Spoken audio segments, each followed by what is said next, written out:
प्रिय विद्यार्थियों, आज हम लोग वर्धा शिक्षा योजना का शेष भाग जो बुनियादी शिक्षा के सिद्धांत हैं उसका अध्ययन करेंगे। पिछले दिनों हमने उसकी रूपरेखा और उसके विषय में कैसे कैसे उसका योजना को लागू किया गया का अध्ययन किए। आज हम बुनियादी शिक्षा या वर्धा शिक्षा योजना के सिद्धांत का अध्ययन करेंगे। पहला है जनसाधारण की शिक्षा। जनसाधारण अर्थात पूरे जनता की शिक्षा। तो भारत की अधिकांश जनता उस समय निरक्षर थी। 1937 में भारत की अधिकांश जनता उस समय निरक्षर थी।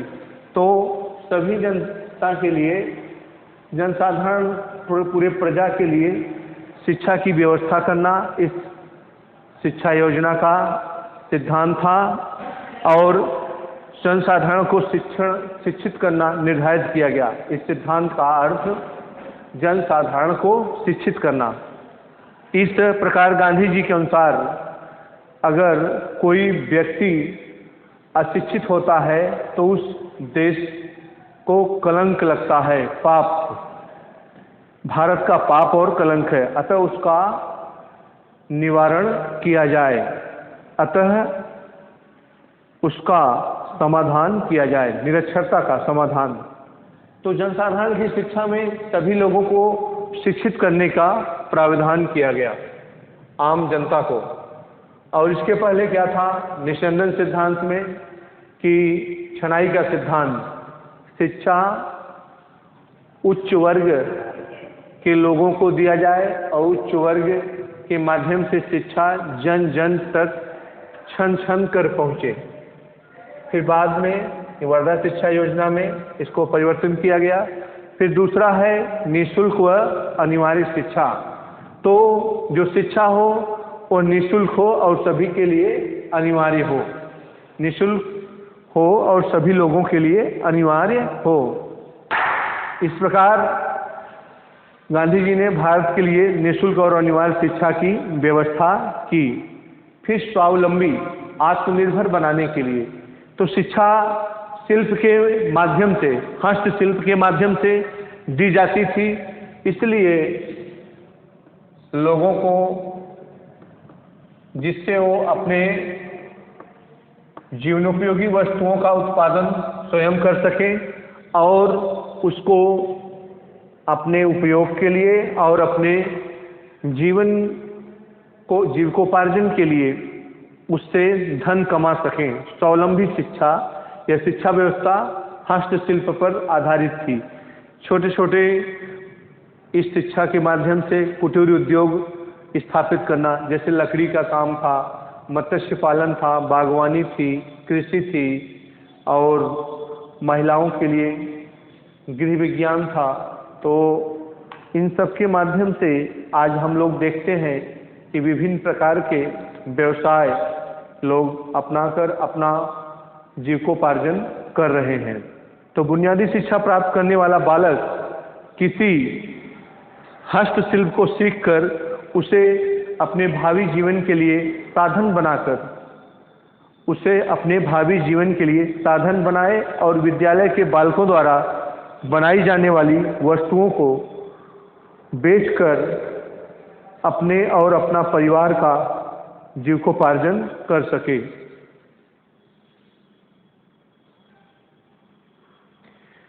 फिर सामाजिक शिक्षा, सामाजिक शिक्षा, सोशल एजुकेशन। तो बुनियादी शिक्षा के द्वारा एक ऐसे समाज का नवनिर्माण किया जाए जो कुशल नागरिक बनाए और स्वार्थ एवं शोषण विहीन हो, जो प्रेम एवं न्याय पर आधारित हो। स्वार्थ एवं शोषण से विहीन हो समाज, प्रेम एवं न्याय पर आधारित हो और अपने भावी जीवन का निर्वाह स्वयं कर सके।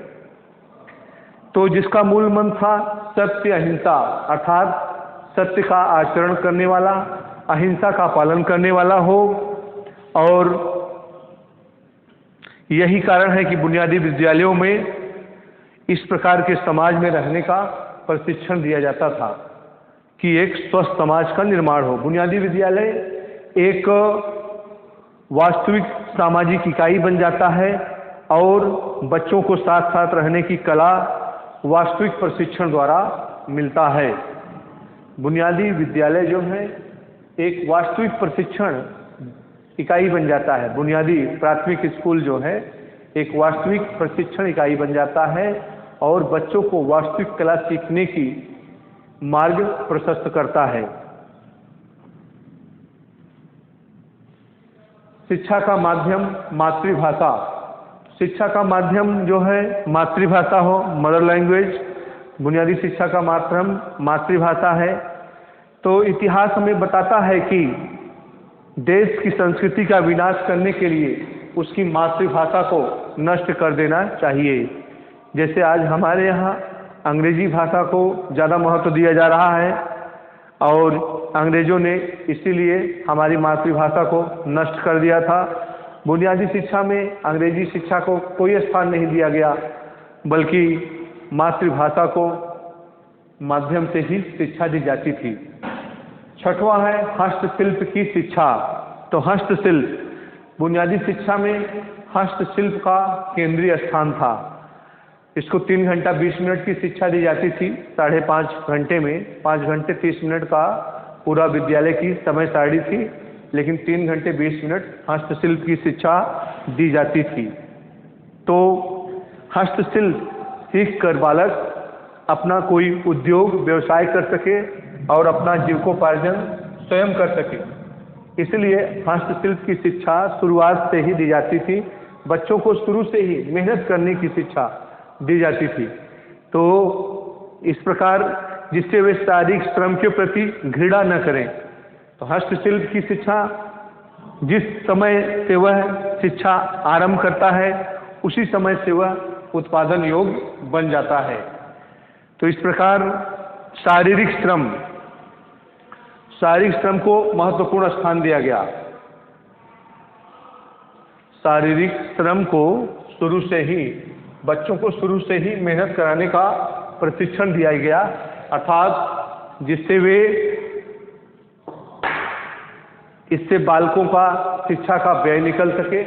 इससे बालकों की शिक्षा का व्यय निकल जाता था।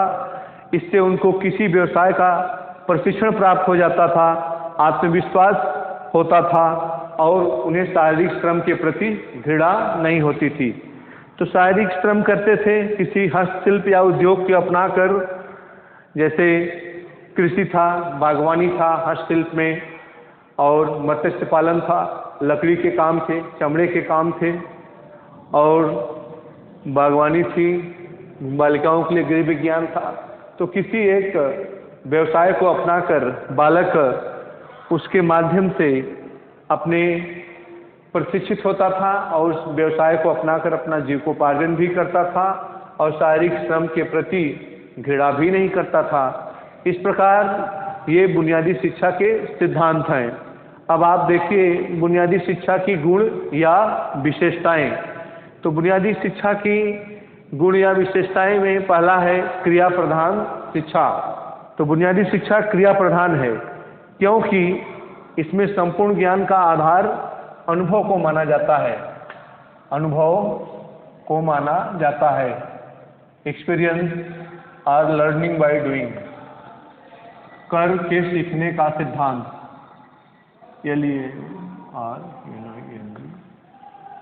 लर्निंग बाय DOING, कर के सीखने का सिद्धांत। क्रिया प्रधान, क्रिया मीन्स करके, इसमें क्रिया प्रधान शिक्षा है, अर्थात लर्निंग बाय डूइंग।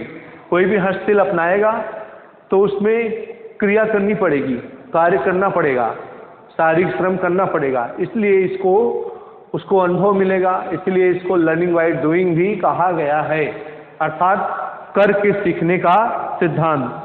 तो एक लेखक ने लिखा है कि बालक हस्तशिल्प के क्षेत्र में सक्रिय रहकर मानसिक अनुभवों के साथ साथ अन्य अनुभवों की प्राप्ति कर सके। तो मानसिक अनुभव तो होगा, उसे अन्य अनुभव भी प्राप्त होगा। क्रिया प्रधान में जैसे अगर बालक बागवानी या मत्स्य पालन या कृषि करता है तो उससे उसका अनुभव होगा और उसे शारीरिक श्रम भी करना पड़ेगा। लर्निंग बाय डूइंग, करके सीखने के सिद्धांत का अनुसरण करके वह कार्य को अपने आगे बढ़ाएगा और जीवन को सफल बनाएगा। फिर बालक प्रधान शिक्षा अर्थात बाल केंद्रित शिक्षा, शिक्षा को बालक का केंद्र मानकर बनाया गया था, अर्थात बालक के ऊपर केंद्रित। इसमें बालक को शिक्षा का ग्राहक समझा जाता है, अतः उसकी आवश्यकताओं का अध्ययन किया जाता है। नई तालीम बाल शिक्षा केंद्रित है और बालक क्रिया द्वारा ज्ञान का अर्जन करता है। क्रिया द्वारा अर्थात करके सीखने का, करके सीखने का सिद्धांत। बालक करके सीखने का सिद्धांत, बालक करके सीखने के सिद्धांत का अध्ययन करता है। फिर तीसरा है गृह, स्कूल व समाज में सामंजस्य, घर में, विद्यालय में और समाज में सामंजस्य इस शिक्षा की विशेषता थी। अर्थात आपको अपने घर में, समाज में और विद्यालय में समान वातावरण की प्राप्ति होती थी, जिससे आप संतुष्ट रहते थे, परिवार के लोग भी, समाज के लोग भी, क्योंकि ये हस्तशिल्प पर आधारित थी।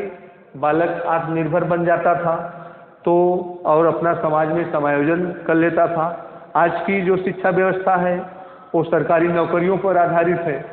लोग सरकारी नौकरियां देखते हैं और समय बीत जाते हैं, इसलिए उन्हें कोई अपना स्व व्यवसाय अपनाने में विचार करना चाहिए गांधी जी के अनुसार। फिर चौथा है आर्थिक आधार, इकोनॉमिक आधार। तो बुनियादी शिक्षा का आधार आर्थिक है। इसका समर्थन दो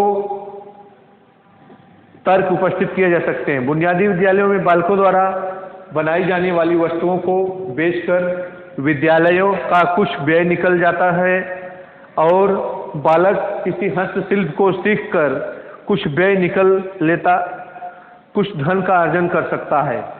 तो बुनियादी शिक्षा बुनियादी विद्यालयों में बालकों द्वारा बनाई गई वस्तुओं को बेचकर, बालकों द्वारा जो हस्तशिल्प के माध्यम से वस्तुएं बनाई गई उनको बेचकर तो विद्यालय के व्यय का खर्च निकल सकता है और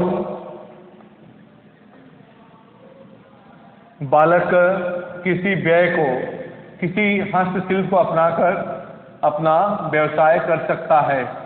हस्तशिल्प माने हाथ पर, हस्त में हाथ होता है और शिल्प, शिल्प के विषय में कई प्रकार के आज भी है। हस्तशिल्प मंत्रालय भारत सरकार का जो चलता है, जिसको कुटीर ग्रामीण उद्योगों में चलाया जाता है। हस्तशिल्प को अपनाकर कोई व्यवसाय में प्रशिक्षण प्राप्त करे। पांचवा है सामाजिक आधार, सोशल इम्पैक्ट। तो बुनियादी शिक्षा का आधार सामाजिक है, क्योंकि इसमें बालक अनेक सामाजिक गुणों को विकसित करने की चेष्टा करता है, जैसे शिष्टाचार और बड़ों का सम्मान, सेवा, सहयोग, सहिष्णुता, आत्मसंयम, आत्मविश्वास के गुणों को बालक समाज द्वारा ही सीखता है। अतः सामाजिक आधार में आत्मसंयम, आत्मविश्वास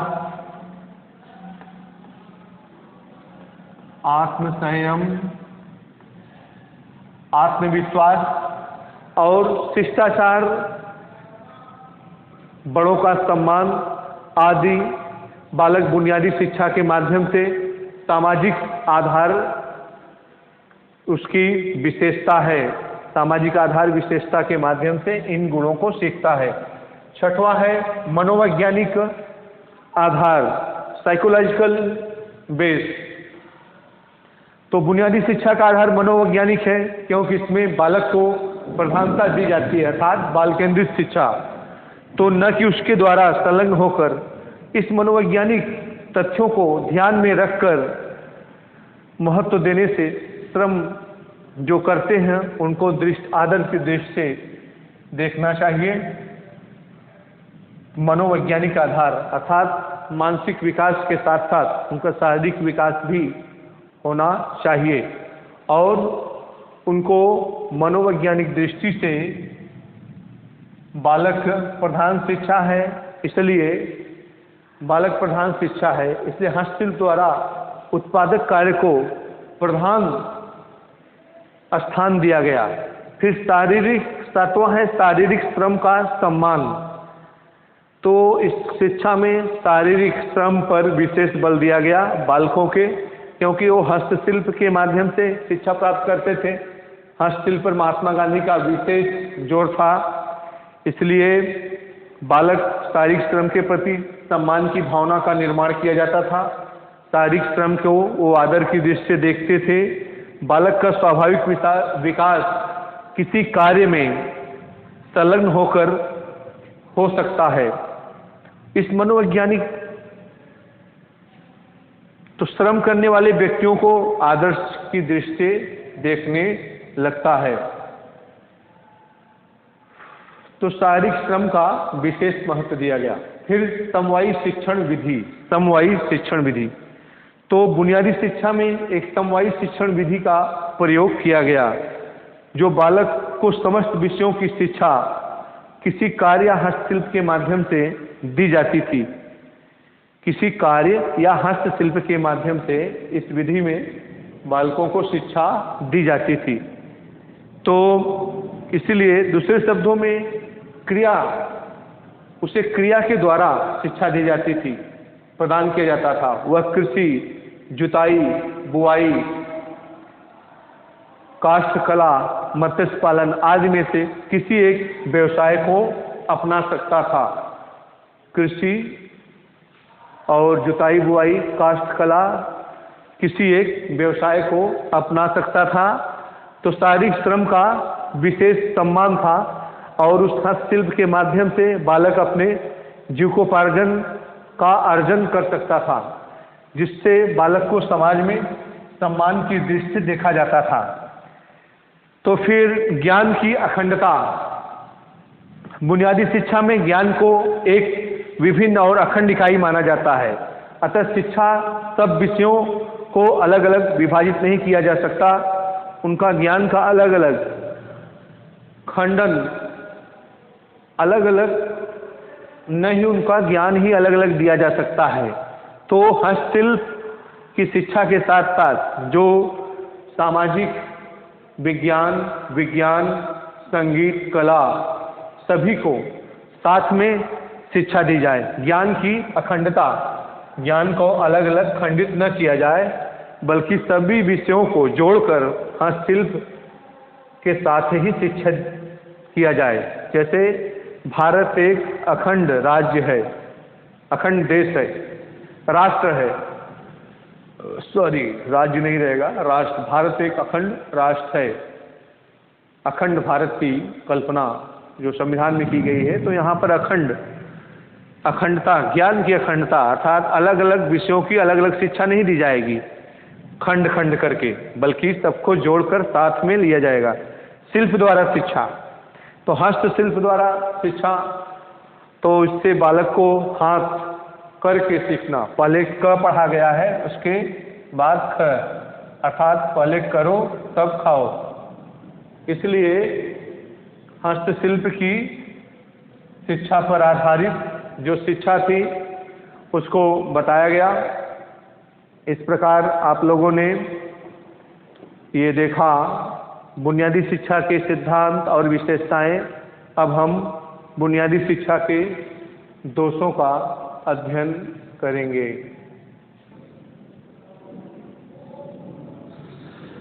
तो बुनियादी शिक्षा के दोष या कमियां क्या थी? तो यह शिक्षा नगरों के बजाय ग्रामों के लिए उपयुक्त थी, क्योंकि नगरों में संसाधन कम उपलब्ध होते हैं जो हस्तशिल्प के हैं, ग्रामों में उपलब्ध होते हैं।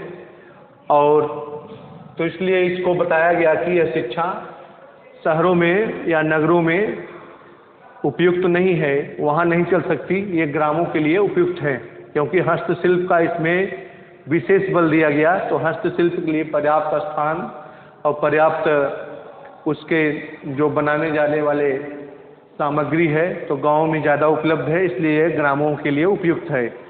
फिर दूसरा है, यह शिक्षा उत्पादन के सिद्धांत की आवश्यकता, अर्थात इससे हस्तशिल्प के माध्यम से जो वस्तुएं निर्मित होंगी तो ये उत्पादन के सिद्धांत पर बल देती है। अर्थात इस शिक्षा का मूल उद्देश्य है कि अधिक से अधिक सामान बनाए, हस्तशिल्प के माध्यम से अधिक बालक हस्त निर्मित सामान बनाए और उत्पादन पर बल दें, प्रोडक्शन पर, जिससे इस शिक्षा का ये विद्यालय शिक्षा केंद्र न बनकर उत्पादन केंद्र बन गए। तो ये दोष था इस बुनियादी शिक्षा का कि शिक्षा उत्पादन के सिद्धांत पर आवश्यकता की वस्तुओं को निर्मित करने लगा विद्यालयों में, तो विद्यालय जो है शिक्षा का केंद्र न बनकर उत्पादन केंद्र बन गए, जिससे इस शिक्षा का प्रचलन अधिक दिन तक नहीं चल सका। तीसरा है, बालकों को हस्तशिल्प के माध्यम से, तो बालकों को हस्तशिल्प के माध्यम से सब विषयों का ज्ञान देना असंभव है। जो पूर्णतः असंभव है, केंद्रीय दस्तकारी के द्वारा संपूर्ण शिक्षा नहीं दी जा सकती। तो सभी विषयों की शिक्षा हस्तशिल्प के माध्यम से नहीं दी जा सकती। तो हस्तशिल्प के माध्यम से जो शिक्षा थी इसको भी दोषपूर्ण बताया। फिर चौथा है, यह शिक्षा बालक को न तो सर्वांगीण विकास कर सकती है और न शिक्षा प्रदान करने में सफल होती है। यह शिक्षा न तो बालक का ऑलराउंड डेवलपमेंट, उसका शारीरिक, मानसिक, सामाजिक, आर्थिक, सांस्कृतिक, राजनीतिक, ये सब सर्वांगीण विकास के अंतर्गत आता है, तो उसका ऑलराउंड डेवलपमेंट ये शिक्षा नहीं कर सकती और न उसे सामान्य शिक्षा प्रदान करने में सफल होती है। फिर पांचवा है, यह शिक्षा तकली द्वारा कटाई पर बल देती है।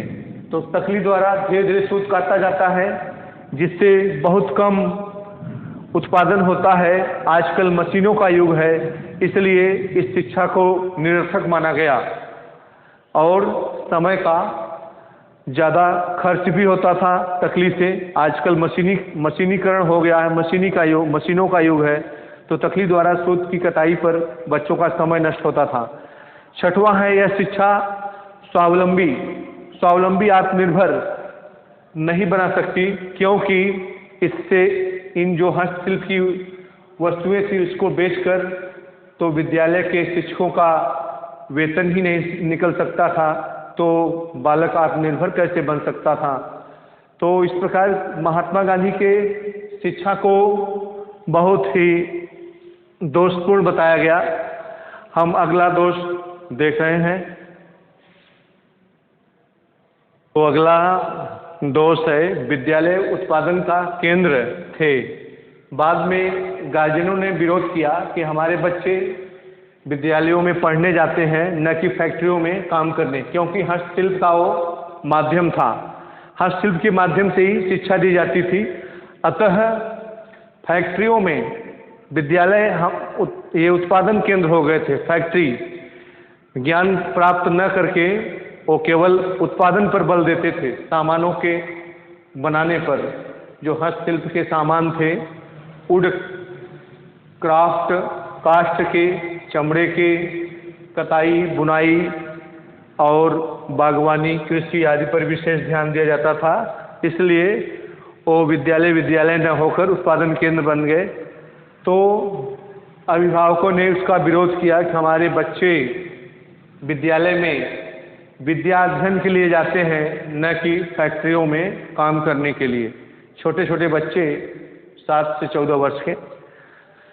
छठवां है, जनता और अध्यापकों का कोई आकर्षक नहीं रहा, घोर विरोध हुआ। तो इस प्रकार जनता और अध्यापकों का कोई आकर्षक नहीं रहा, इस शिक्षा में बालक का मानसिक प्रशिक्षण न देकर व्यावसायिक प्रशिक्षण दिया जाता था।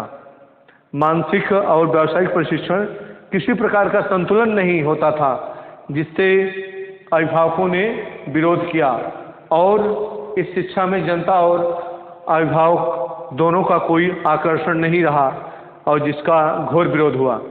अगला है, अभिभावकों ने विरोध किया। इसलिए विरोध किया कि हमारे बच्चे स्कूलों में कताई बुनाई सिलाई निराई गुड़ाई करने नहीं जाते, बल्कि विद्या अध्ययन करने के लिए जाते हैं।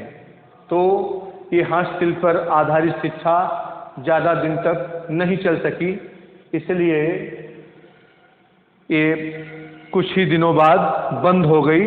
लेकिन ये जीवनोपयोगी शिक्षा थी, फिर भी उस समय के लोगों ने इसका विरोध किया। तो इस प्रकार आज ये अध्याय समाप्त होता है। फिर अगला अध्याय हम देखते हैं।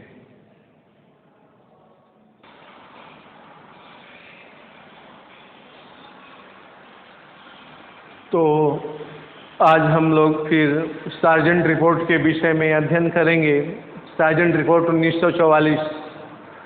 तो द्वितीय विश्व युद्ध की समाप्ति के बाद कुछ समय पूर्व अन्य देशों के समान भारत में भी युद्धोत्तर विकास की योजनाओं के निर्माण कार्य में दिशा में रचनात्मक प्रयास किया। तो केंद्रीय शिक्षा सलाहकार बोर्ड ने भारत सरकार के तत्कालीन गवर्नर, तत्कालीन शिक्षा सलाहकार सर जॉन सार्जेंट से उक्त योजना को प्रस्तुत करने का अनुरोध किया। तो द्वितीय विश्व युद्ध में 1939 में हुआ था। उसकी समाप्ति के बाद एक केंद्रीय शिक्षा सलाहकार बोर्ड बना।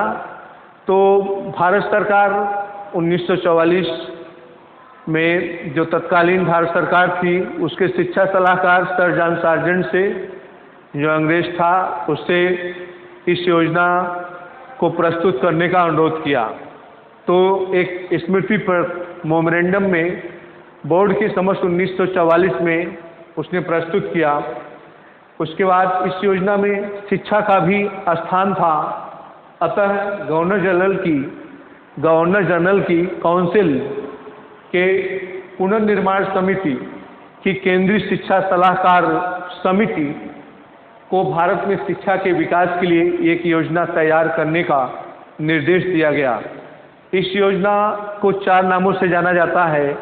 पहला है सार्जेंट रिपोर्ट, या दूसरा सार्जेंट योजना, तीसरा भारत में युद्धोत्तर विकास की योजना, चौथा केंद्रीय शिक्षा सलाहकार की रिपोर्ट।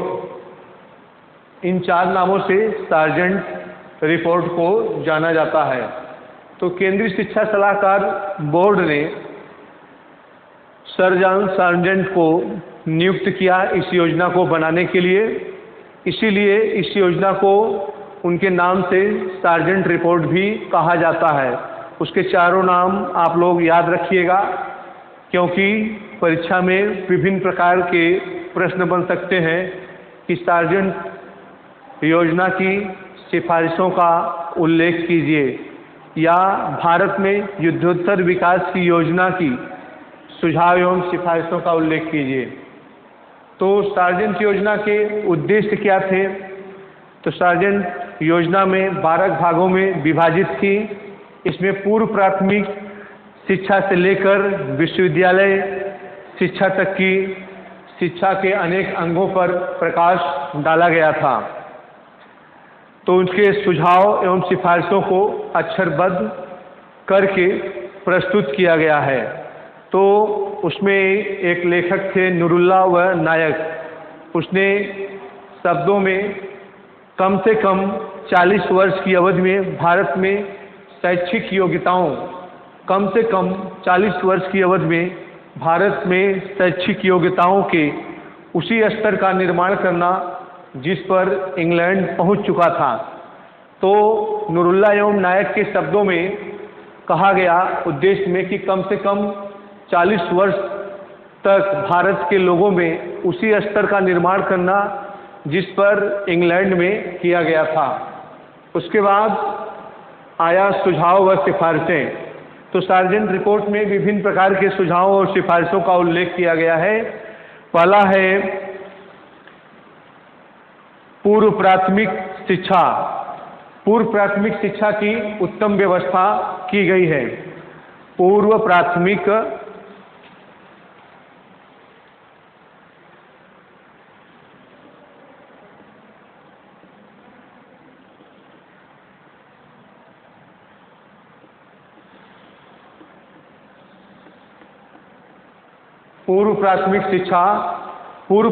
शिक्षा की उत्तम व्यवस्था की जानी चाहिए, क्योंकि यह राष्ट्रीय शिक्षा योजना की अभिन्न अंग है।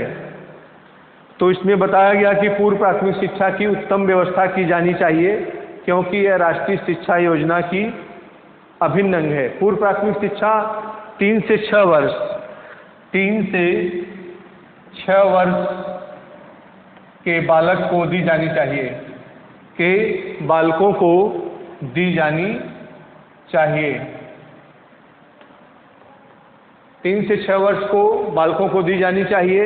कम से कम 10 लाख बच्चों के लिए शिशुशालाओं, नर्सरी स्कूल, कम से कम 10 लाख बच्चों के लिए शिशुशालाओं, नर्सरी स्कूल की स्थापना की जानी चाहिए।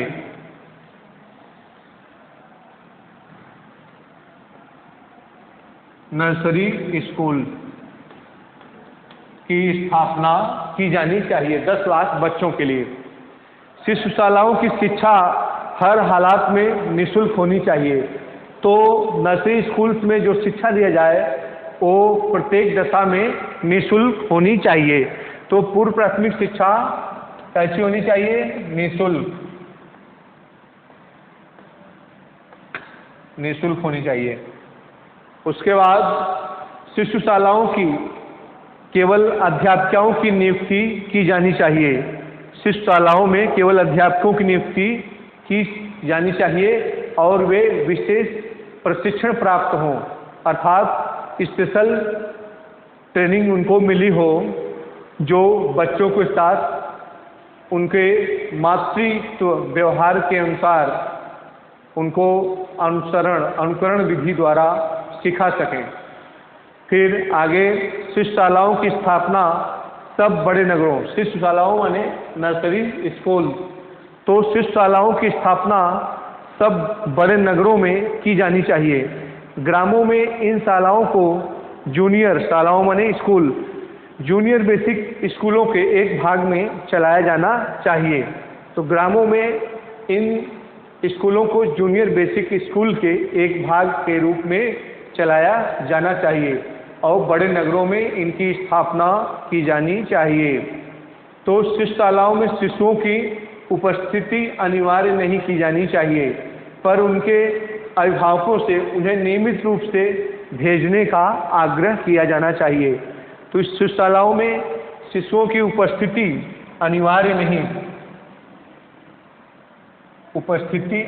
नहीं, लेकिन अभिभावकों से आग्रह की जानी चाहिए कि वे बच्चों को भेजें विद्यालय, लेकिन अनिवार्य नहीं होनी चाहिए। तो शिशुशालाओं का मुख्य उद्देश्य शिशुओं को सामाजिक अनुभव और शिष्टाचार की शिक्षा देना होना चाहिए। शिशुशालाओं का मुख्य उद्देश्य शिशुओं को सामाजिक अनुभव और शिष्टाचार की शिक्षा देना होना चाहिए, न कि सामान्य शिक्षा प्रदान करना। दूसरा है प्राथमिक शिक्षा।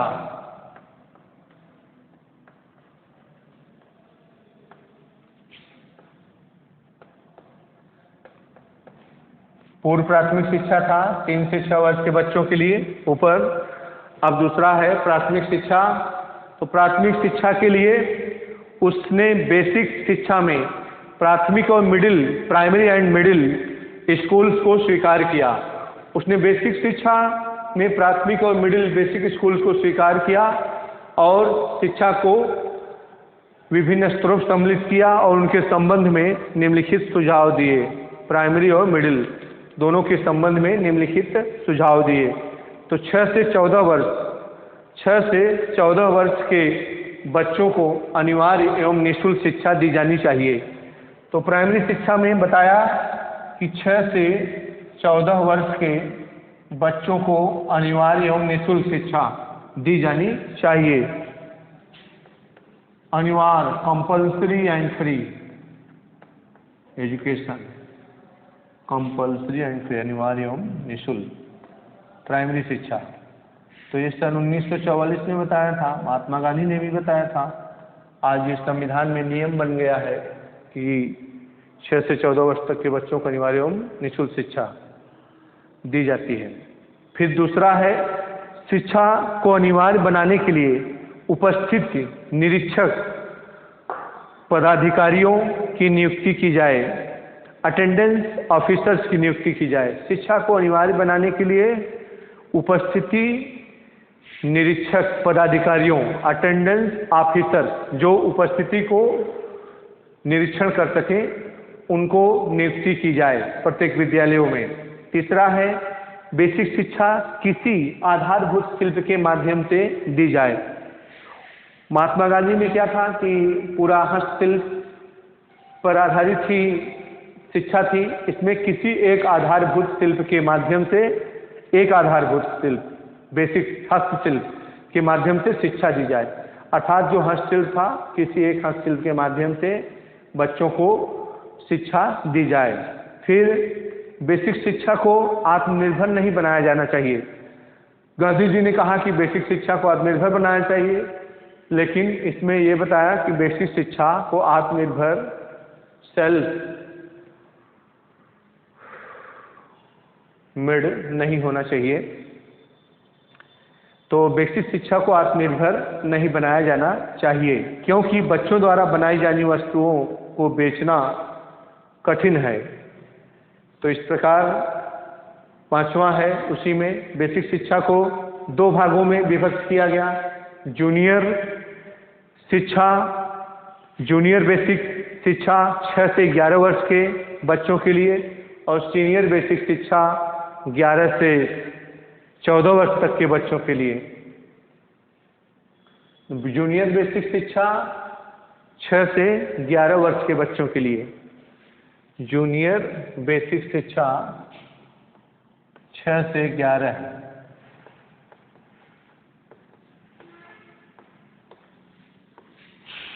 और सीनियर बेसिक शिक्षा 11 से 14। सीनियर बेसिक शिक्षा 11 से 14 वर्ष तक के बालकों को दी जानी चाहिए। इस प्रकार ये प्राथमिक शिक्षा 2 भागों में विभक्त थी। इसमें प्राइमरी और मिडिल स्कूल दोनों को शामिल किया गया था। उसके बाद जूनियर बेसिक शिक्षा 6 से 11 वर्ष तक के बच्चों को लिए, और सीनियर बेसिक शिक्षा 11 से 14 वर्ष तक के बच्चों के लिए दी जाती थी। तो जूनियर बेसिक स्कूलों के पाठ्यक्रम में अंग्रेजी को स्थान नहीं दिया जाना चाहिए। इन स्कूलों में सह शिक्षा प्रचलित की जा सकती है।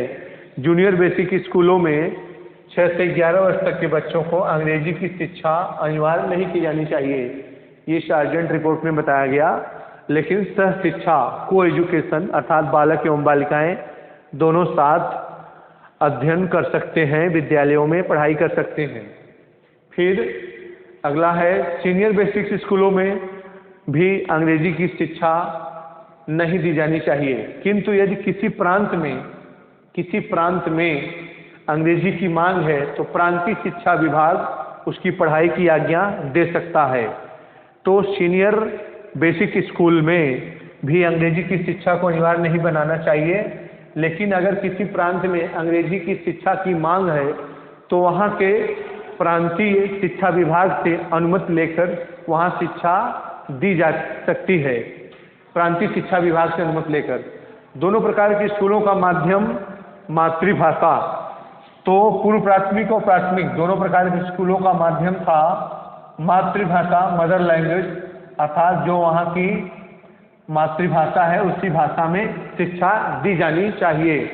उसके बाद दोनों प्रकार के स्कूलों में बाह्य परीक्षा के बजाय आंतरिक परीक्षा, इंटरनल एग्जामिनेशन की व्यवस्था की जानी चाहिए, अर्थात आंतरिक परीक्षा द्वारा ही बालक का मूल्यांकन हो, न कि बाहरी परीक्षकों द्वारा। तो परीक्षा में उत्तीर्ण होने वाले छात्रों को सर्टिफिकेट दिए जाने चाहिए।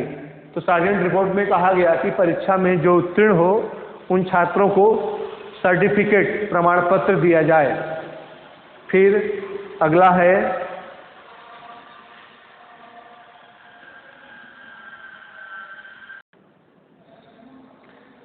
इस प्रकार आपने देखा कि सार्जेंट रिपोर्ट 1944 में बना था।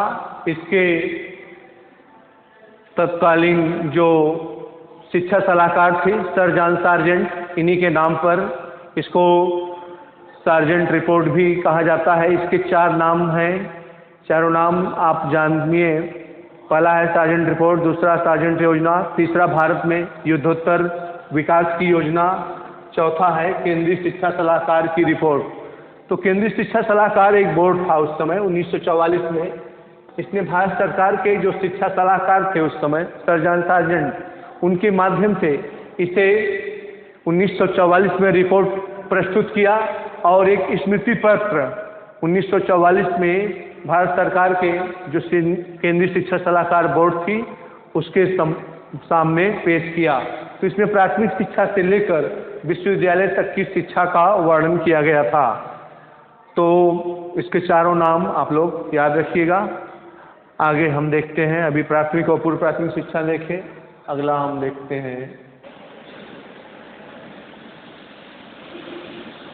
तो तीसरा है हाई स्कूल शिक्षा। तो हाई स्कूल शिक्षा 6 वर्ष की होनी चाहिए। इसमें 11 से 17 आयु वाले बालकों की प्रवेश हो। सार्जेंट रिपोर्ट में हाई स्कूल शिक्षा के लिए निम्नलिखित सुझाव दिए गए। हाई स्कूल की शिक्षा 6 वर्ष की होनी चाहिए। इसमें 11 से 17 वर्ष तक की आयु के बालकों एवं बालिकाओं का प्रवेश, बालकों एवं बालिकाओं का प्रवेश दिया जाए। फिर दूसरा है जूनियर बेसिक शिक्षा उत्तीर्ण करने वाले कक्षा 8, जूनियर बेसिक शिक्षा में कक्षा 8 उत्तीर्ण करने वाले को केवल 20% छात्र बालकों को हाई स्कूल में प्रवेश दिया जाए। हाई स्कूल में केवल उन्हीं छात्रों को प्रवेश दिया जाना चाहिए जिनकी क्षमताएं औसत छात्रों से अच्छी हों, श्रेष्ठ हों, तो उन्हीं को हाई स्कूल में प्रवेश देना जाना चाहिए। नहीं तो जो मिडिल पास है, जूनियर बेसिक शिक्षा उत्तीर्ण है, उसमें से केवल 20% छात्रों को हाई स्कूल में प्रवेश दिया जाए।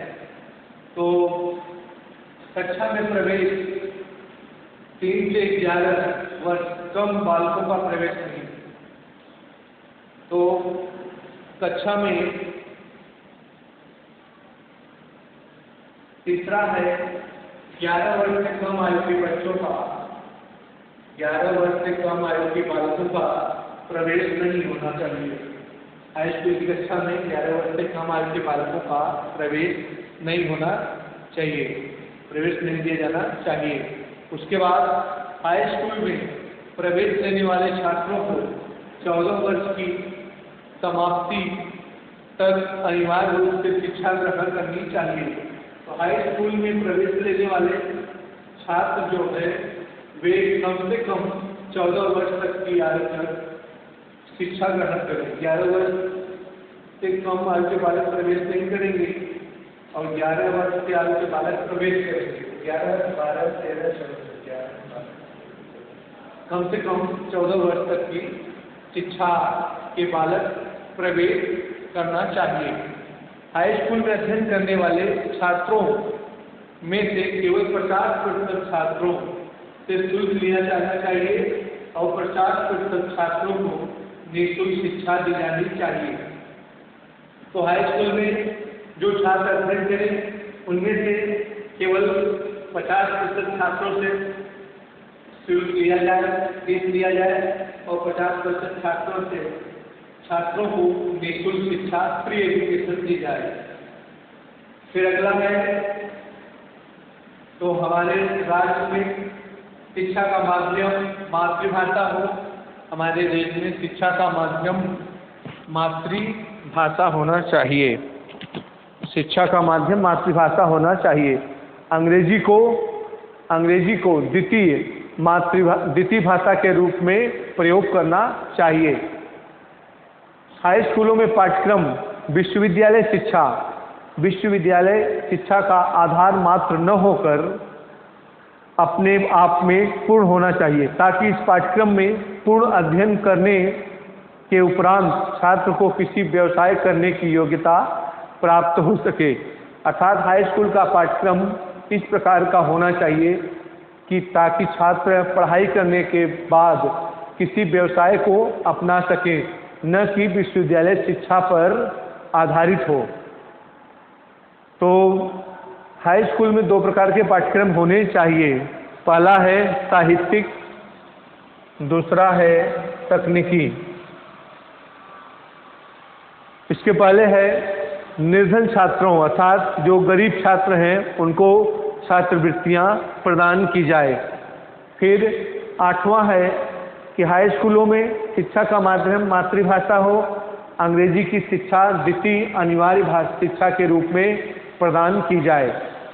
तो पहला है साहित्यिक हाई स्कूल, दूसरा है तकनीकी high school, academic high school and technical high school. साहित्यिक हाई स्कूल में इन प्रकार के विषयों में दोनों प्रकार के हाई स्कूलों में मातृभाषा अंग्रेजी, आधुनिक भाषाएं और भारत तथा विश्व का इतिहास, भारत तथा विश्व का भूगोल, गणित, विज्ञान, अर्थशास्त्र, कृषि आदि की शिक्षा दी जानी चाहिए। कृषि, शारीरिक कृषि, कला, संगीत, अर्थशास्त्र, कृषि, कला, संगीत आदि की शारीरिक शिक्षा आदि की शिक्षा दी जानी चाहिए। ये साहित्यिक विषयों में था। तकनीकी हाई स्कूल में निम्नलिखित विषय काष्ठ कला। तो तकनीकी जो हाई स्कूल थे उसका पाठ्यक्रम था काष्ठ कला अर्थात लकड़ी का ज्ञान, काष्ठ कला। उसके बाद है धातु कला, साधारण इंजीनियरिंग,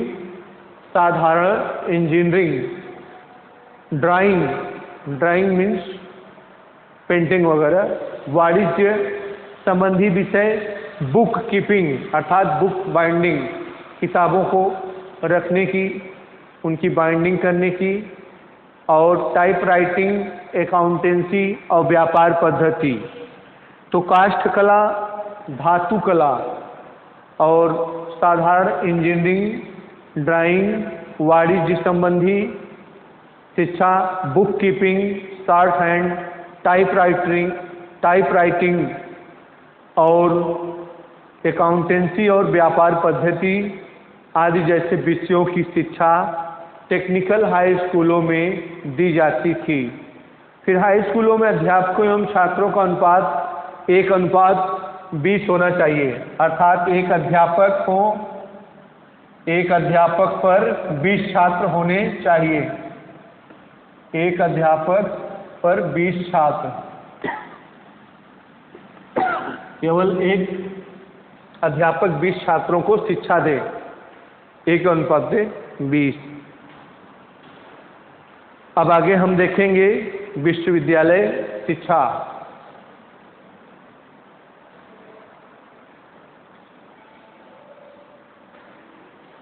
सार्जेंट रिपोर्ट ने विश्वविद्यालय शिक्षा के संबंध में निम्नांकित सिफारिशें की। स्नातक की जो कक्षाएं हैं बीए, बीएससी, बीकॉम की न्यूनतम अवधि 3 वर्ष की होनी चाहिए। बीए आर्ट कला संकाय, बीएससी विज्ञान संकाय, बीकॉम वाणिज्य संकाय की न्यूनतम अवधि 3 वर्ष की होनी चाहिए। दूसरा है इंटरमीडिएट कक्षा खत्म करके 11वीं कक्षा हाई स्कूल में और 12वीं कक्षा विश्वविद्यालय से संबंध कर देना चाहिए। इंटरमीडिएट कक्षा को ख़त्म करके 11वीं कक्षा को हाई स्कूल और 12वीं कक्षा को विश्वविद्यालय से संबद्ध कर देना चाहिए। विश्वविद्यालयों में प्रवेश के नियम इतने कठोर बना दिए जाएं कि जो 11वीं कक्षा हाई स्कूल उत्तीर्ण हैं उनका 15 छात्रों में से केवल एक छात्र का प्रवेश हो सके। विश्वविद्यालय के नियम इतने कठोर, प्रवेश नियमों को इतना कठोर बना दिया जाए कि जो माध्यमिक शिक्षा समाप्त करने के बाद विश्वविद्यालय में प्रवेश लेने आए उन 15 छात्र, केवल 15 छात्र अगर प्रवेश लेते हैं तो उसमें केवल एक छात्र का ही प्रवेश हो सके। योग्य शिक्षकों की नियुक्ति हो। चौथा है, उसमें विश्वविद्यालय शिक्षा का स्तर का उन्नयन करने के लिए योग्य शिक्षकों की नियुक्ति हो, जो शिक्षक बनने के पात्र हो उन्हीं की नियुक्ति किया जाए। दूसरा, शिक्षकों के वेतन में वृद्धि हो। तीसरा, शिक्षकों की सेवा दशाओं में सुधार हो, अर्थात उनको आवास भत्ता वगैरह दिए जाएं। विश्वविद्यालय अनुदान आयोग का गठन। भारतीय विश्वविद्यालयों की देखरेख करने के लिए यूनिवर्सिटी ग्रांट कमीशन का सुझाव दिया सार्जेंट रिपोर्ट ने कि एक विश्वविद्यालय अनुदान आयोग का गठन किया जाए जहां की पूरे देश के विश्वविद्यालयों का देख रेख हो सके, जहां से और उन्हें कुछ अनुदान भी दिया जाए। तो उसे यूनिवर्सिटी ग्रांट कमीशन कहते हैं, जिसकी स्थापना नई दिल्ली में हुई है, जिसका हेड ऑफिस है वहाँ। तो वहाँ पर पूरे देश के विश्वविद्यालयों का संचालन होता है। तो विश्वविद्यालयों में शिक्षकों की सेवा दशाओं में सुधार हो। उसके बाद है अगला, ट्यूटोरियल सिस्टम, अर्थात शिक्षक शिक्षण प्रणाली, उपकक्षा प्रणाली। तो छात्रों और छात्रों, विश्वविद्यालय के छात्रों और शिक्षकों में पारस्परिक घनिष्ठ संबंध हो और उपकक्षा प्रणाली, ट्यूटोरियल सिस्टम की विधि भी लागू हो सके, अर्थात जो छात्र की समस्या हो वो शिक्षक के सामने जाकर उनसे ट्यूशन के रूप में ग्रहण कर सके, ट्यूटोरियल सिस्टम। तो नेक्स्ट है विश्वविद्यालयों में अगला है तकनीकी व व्यावसायिक शिक्षा।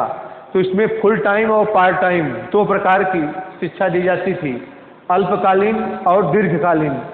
तो निम्नलिखित 4 प्रकार के कार्यकर्ताओं को तैयार किया जाता था। पहला है मुख्य अधिकारी व अनुसंधानकर्ता। तकनीकी शिक्षा में 4 प्रकार के कार्यकर्ताओं को तैयार किया जाता था। मुख्य अधिकारी व अनुसंधानकर्ता।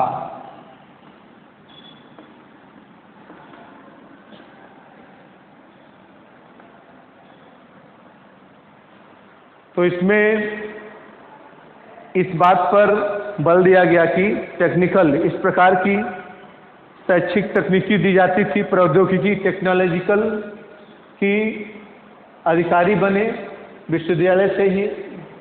जो छात्र सिविल की वगैरह की तैयारी करते हैं अधिकारी बनते हैं। अनुसंधानकर्ता, रिसर्चर, तो विश्वविद्यालय रिसर्च सेंटर होता है जहां हर विषयों में शोध कार्य किए जाते हैं।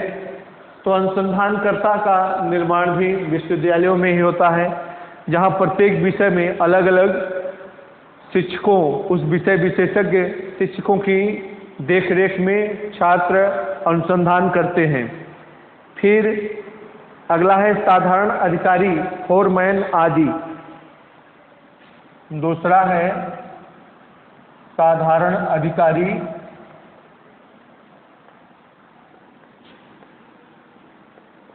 फोरमैन आदि। फोरमैन तो इसकी शिक्षा तकनीकी हाई स्कूलों में दी जानी चाहिए, टेक्निकल, जहाँ जैसे कक्षा 8 पास उस समय ITI करता था और कक्षा 8 पास उस समय टीचर्स ट्रेनिंग कोर्स करके शिक्षक भी बन जाता था।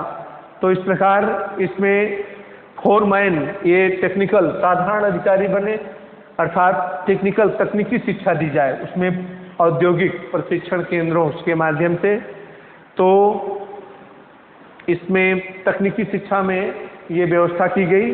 उसके बाद कुशल शिल्पकार, इनकी शिक्षा व्यापार या उद्योगों, स्कूलों में, इंडस्ट्रियल स्कूलों में जो ITI है, पॉलिटेक्निक है, उसमें दिया जाए, कुशल शिल्पी पैदा हो सकें। फिर अगला है अर्धकुशल व अकुशल श्रमिक। अर्धकुशल व अकुशल श्रमिक, इनकी शिक्षा सीनियर बेसिक स्कूल या मिडिल स्कूलों में, बेसिक स्कूल और मिडिल स्कूल में दी जानी चाहिए। फिर नेक्स्ट है एडल्ट एजुकेशन।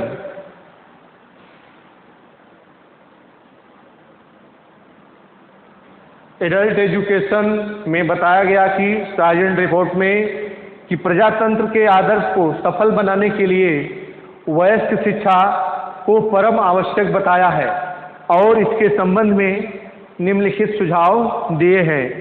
10 से 40 वर्ष तक के वयस्कों के लिए वयस्क शिक्षा का आयोजन किया जाना चाहिए। 10 से 40 वर्ष के लोगों के लिए वयस्क शिक्षा का आयोजन किया जाना चाहिए। दूसरा है वयस्क शिक्षा की अवधि कम से कम 1 वर्ष की होनी चाहिए। तो इसकी अवधि कम से कम 1 वर्ष की होनी चाहिए। एडल्ट एजुकेशन की अवधि कम से कम 1 वर्ष की होनी चाहिए। वयस्क शिक्षा के पाठ्यक्रम में पढ़ने, लिखने और अंकगणित 3 Rs, अंकगणित, पढ़ने, लिखने और अंकगणित, पढ़ने,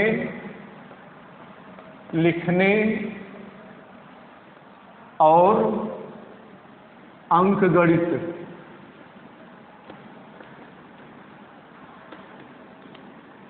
अंकगणित, इसको तीनों को मिलाकर 3 Rs कहा गया है। 3 Rs को इंग्लिश में क्या कहते हैं? READING, रीडिंग, राइटिंग, पढ़ना लिखना, एंड अर्थमेटिक, ARTHEMATICS।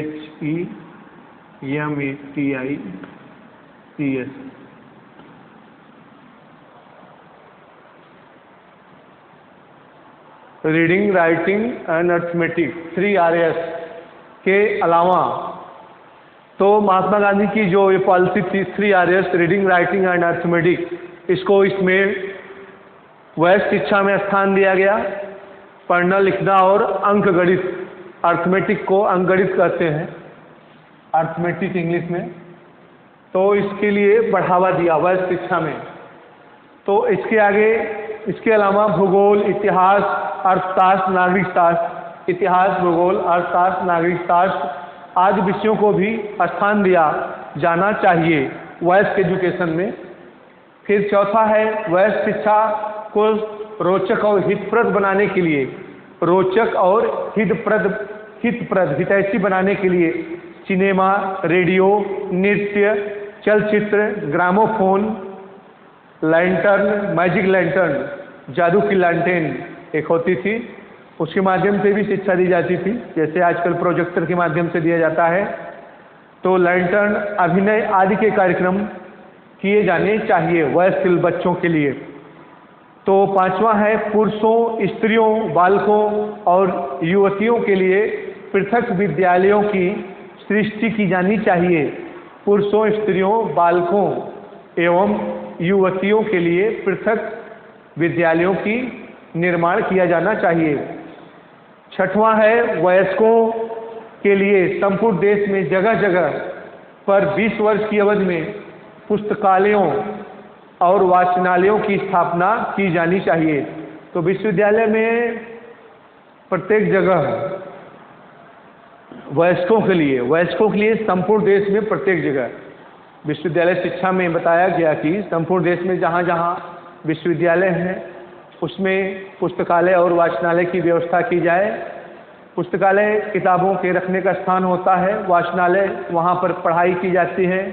तो एक पब्लिक लाइब्रेरी होती है, पब्लिक लाइब्रेरी होती है प्रत्येक ज़िले में, लगभग बड़े ज़िलों में, जहाँ पर सभी लोग वहाँ पर विभिन्न प्रकार के ऐतिहासिक पुस्तकों, धार्मिक पुस्तकों और आधुनिक पुस्तकों और आधुनिक समाचार पत्रों, विभिन्न प्रकार की पुस्तकों का विभिन्न प्रकार के लोग जाकर अध्ययन कर सकते हैं। तो उसी प्रकार से उस समय वयस्कों के लिए प्रत्येक देश में जगह जगह पर पुस्तकालय एवं वाचनालय की स्थापना का आदेश दिया सार्जेंट रिपोर्ट में। अगला है teachers of training of teachers, अध्यापकों का प्रशिक्षण।